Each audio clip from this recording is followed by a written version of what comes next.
Welcome to Ask Aron, where I provide you answers for the questions that you ask me. This week, we'll be covering some opinion questions, some factuals, and some questions that I'm fairly certain people asked because they had nobody else to go to. Question number 1. Star Wars or Star Trek? Both Star Wars and Star Trek are franchises that I hold dear to my heart. I'm a big fan of science fiction, and when you mix space adventures with aliens and cool technology together, you have a recipe for something great. Thankfully, both Star Wars and Star Trek apply to this cookbook of out-of-this-world excellency. The difference between the two is the way in which they are written, among other things. Star Trek episodes have a reputation for covering more philosophical challenges and their repercussions. Star Wars, on the other hand, pits good against evil. It's much simpler to watch Obi-Wan Kenobi and Anakin Skywalker free Twi'leks from being enslaved by a droid army than it is to witness a being of pure, unfiltered aggression and hatred like Armis, and how Jean-Luc Picard outsmarts him and gets his crew to safety, despite facing what might as well be a god to him. That's not to say Star Wars doesn't have its fair share of challenging subjects, such as whether the political ideologies of the Separatist Alliance makes them villains, or is the Galactic Republic actually just oppressive and controlling to those who don't want to be a part of it? Star Trek might not have Jedi Knights or Sith Lords, but Gary Mitchell ascending to godhood and needing to be taken out by Captain Kirk because he became a danger to all life, known or unknown, is just as cool. For me, I think I like Star Wars more than Star Trek, but a lot of that comes from my knowledge on the two subjects. I understand hyperdrives much more than I understand warp theory. That being said, even though I like Star Wars better and know more about it, watching Star Trek episodes with my dad on summer mornings is an experience that I don't want to discredit. In short, I like both, but Star Wars takes the cake.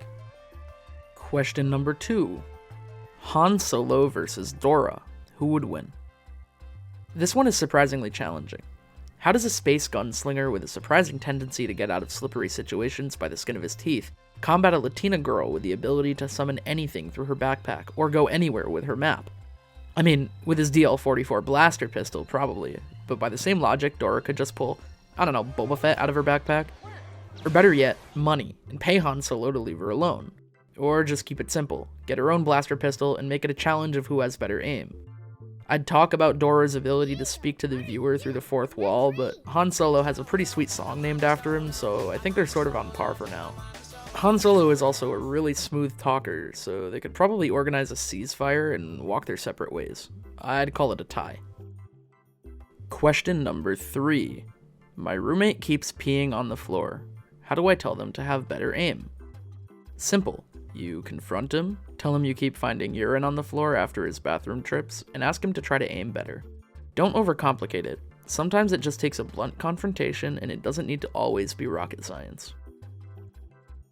Question number 4. What would be the best shape for spaceships? Okay, now it can be rocket science. Spaceships in both fiction and the world we live in today can come to be some pretty funky shapes. For the purpose of this question, I'll ignore size and just comment purely on shape. As far as fictional spaceships go, my favorite ship is the Imperial Star Destroyer, because a giant flying Dorito is super funny to me. I don't think you could beat the triangle, not even with a Borg cube or the spherical Discovery 1 from 2001: A Space Odyssey. Real spaceships today depend on their function.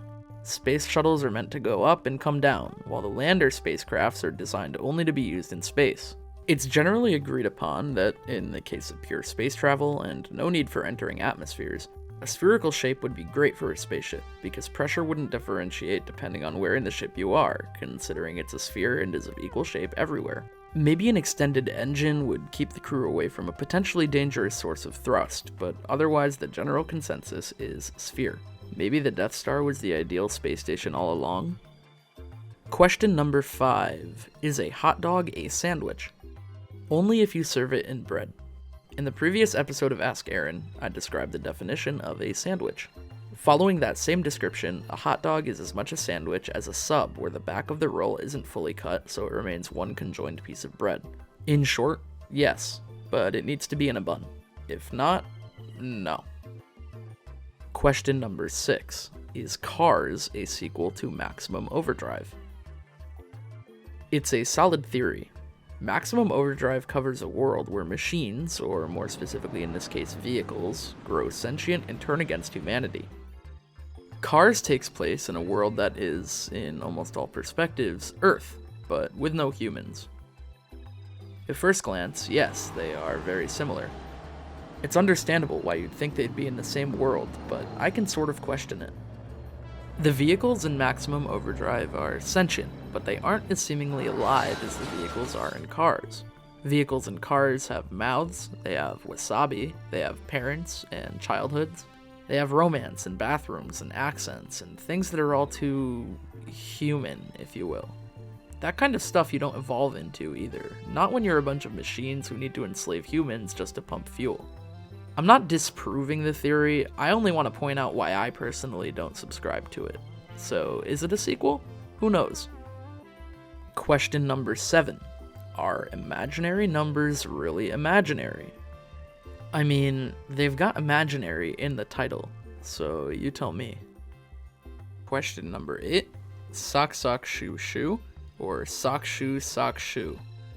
Sock sock shoe shoe makes it so if you need to do something mid-foot dressing, you don't have a completely uncovered foot. Better to be practical and comfy than neither. Question number 9. How many squirrels can you defeat in a cage match? Being in a cage implies that the squirrels, who can climb walls, can get the high ground against me. By Obi-Wan Kenobi logic, I automatically lose just because of that fact.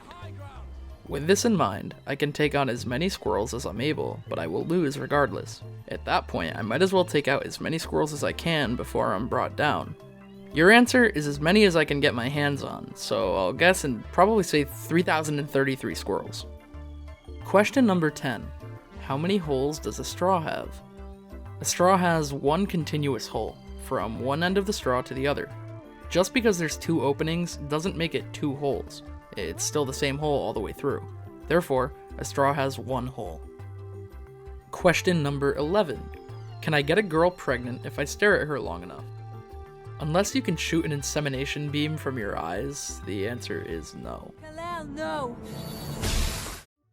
And so, we reach the end of this week's episode of Ask Aron. Join me next week as we cover some more opinion questions, some more factuals, and we see how I react to some pretty strange videos. Be sure to use the link in the description of my channel and my video to ask me any question you would like to see me answer.